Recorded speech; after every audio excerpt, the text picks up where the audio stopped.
There is hype, as you said, but the most meaningful impact I see in AI in healthcare today isn't replacing clinicians. It is augmenting clinicians to do their work, removing friction from the system. And where I see value is operational intelligence, automating workflows, reducing administrative burden, surfacing the right information at the right time.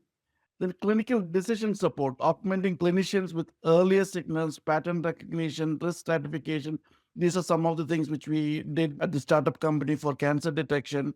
Population level insights, when you aggregate data in population level, helping organizations understand the trends across thousands of millions of patients. And that population can be anything. It can be a diabetes population, cardiovascular population, a population in the US, or different kind of things. And then care coordination. With agentic AI, care coordination becomes important, ensuring patients don't fall through the cracks. And this is exclusive. My company, Pyramids, we are developing a care coordination product using agentic AI, because with all the signals coming from hospitals, from EMR to HL7 and fire and things like that, there's a lot of data available. How can you make care coordination with human in the loop? That is the key, not just replacing clinicians or humans, keeping human in the loop. So AI is most powerful when it acts as a force multiplier for humans, not a substitute. That I want to re-emphasize.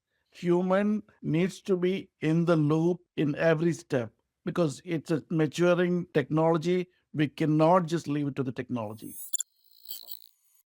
I can say it's not technical things. The challenges are rarely purely technical. In practice, they show up roughly in this order. Workflow fit. Hospitals build their workflows around EMRs. If AI does not integrate clearly with the existing clinical and operational workflows, it's not going to be useful. In trust of adoption, clinicians and operators ask, can I trust this? How do I understand this? And will it slow me down? This is where statistical models, statistical metrics like precision, recall, F1 score plays, as well as explainability and transparency.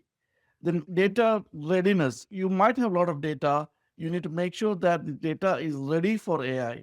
AI exposes weakness in data quality, labeling, interoperability, and governance very quickly. So you have to act on it to make sure that your data is ready. And then the regulatory teams worry about liability, auditability, and inherent consequences of that. So if it worry too much, that's also a risk for making progress. So for me, the takeaway is that AI success is as much about change management and government as it's about algorithms. It's not just technical, it's about everything I just mentioned. Yeah, so the bias is a serious risk in healthcare, mainly because it directly impacts patient outcomes. So the risks typically come from non-representative training data. For example, let's say training data came from rural Pennsylvania and you train the system and you take it to Philadelphia or Pittsburgh. That may not be the right representation of the training data. And historically, inequality is based into the data set. That needs to be taken out, or that needs to be looked at carefully. And over reliances of proxies that correlate socioeconomic and demographic factors. You need to consider social determinants of health in many cases, because it's healthcare we call about equitable healthcare. I also want to talk about equitable AI. Complete population should be considered for designing and training the AI. And lack of continuous monitoring, even after the models are in production. You need to continuously monitor and fine tune, because the first model you put out might give you results, but you can learn from it and you can adapt to it. You can mitigate this by intentional data design and review, bias testing across demographic and clinical groups, human oversight, transparency around model limitations, and continuous performance monitoring and drift monitoring. Because after some time, the model can drift, so you need to fine tune periodically. So these are some of the things which you have to take care, and it requires governance, intention, and accountability. It starts with data, and if you don't govern it properly, it can drift. Yeah, I've been in healthcare most of the time. I took a deviation to do a education tech company. So when you don't have regulations, you have much more freedom. But I would say that frameworks don't block AI, can shape how it should be built. For example, if you look at HIPAA, High Trust, or SOC 2, it forces organizations to answer fundamental questions. That is a good thing. Where does the data come from? The data lineage, the data provenance, who can access the data, and how it's protected in rest, transit, and in use. Not just rest. Security follows the data. So the mistake sometimes teams make is treating compliance as an external hurdle. If you look at it as a hurdle, it becomes a hurdle. So don't look at it as a hurdle. If you want to succeed, make sure that it's part of the product architecture input. Security, privacy, auditability needs to be designed from the beginning. It cannot be an afterthought. You cannot bolt on these things later. So think about it from the beginning, then it becomes easier at the end. You can scaling it even within one hospital system. If you take big hospital systems like HCA, their clinics or their facilities might be different. The demographics of the facilities might be different. And let's say you modeled your data in the South and you want to take it to Kaiser Permanente in California, that itself might be a challenge. So scaling within the hospital system as well as scaling it to countrywide or even to international locations worldwide, it can be challenging. And main challenges are variation in data quality and structure across systems. Because hospitals have multiple systems, the data comes from different systems and different clinical practices and workflows, right?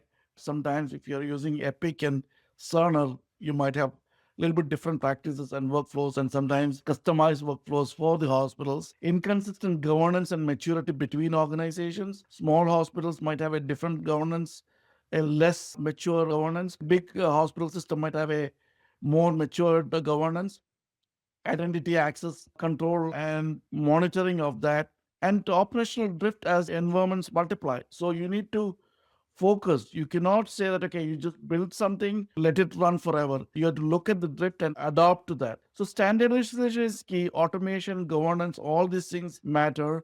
AI platform need to be adaptable but controlled. That is the key where you have to have this and you have to have clear boundaries and repeatable deployment patterns. If you keep everything as code, it can be repeatable rather than just writing it in a notepad and a person doing it.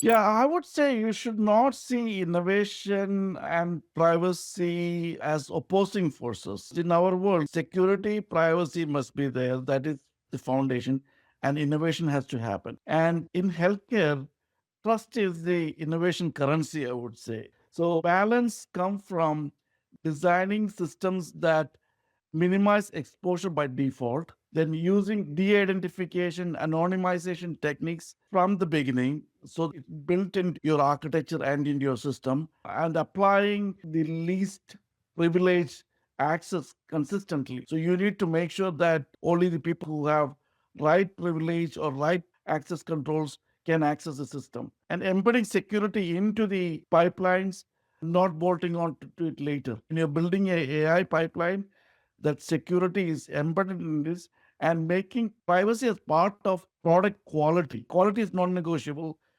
privacy is non-negotiable, and security is non-negotiable. So if you set that standard, privacy becomes a competitive advantage, not a constraint. Cloud is becoming more like a commodity these days. You can go to GCP, AWS, or Azure. It doesn't matter that much. One might be a little bit better in some areas than the other, but you cannot go wrong picking any of these things. But governance becomes key then. Strong cloud governance will look like clear ownership and accountability for data, models, and platforms. Also, guidelines and guardrails enabling teams to do the right things so that they don't fall off the cliff. Policies as code and automation needs to be deterministic, cannot be probabilistic. AI itself is probabilistic, but you can make the other aspect of it deterministic. And end-to-end visibility and continued compliance, from my experience, is that tiered data classification. Don't treat all data as same. You need to have that data classification, automated enforcement, centralized observability, repeatable patterns, strong partnerships where they understand healthcare risk and compliance. And future belongs to the organization that can scale AI without losing control. That is an important thing. Anybody can just bring in AI, but don't lose control of it. Yeah, thanks a lot. But as a closing reflection, if one message I would like to leave with is AI will absolutely transform healthcare, but governance will determine who succeeds. Everybody can have AI. Governance is the key. So winners won't just have the best models, they will have the strongest foundation of trust, security, and accountability.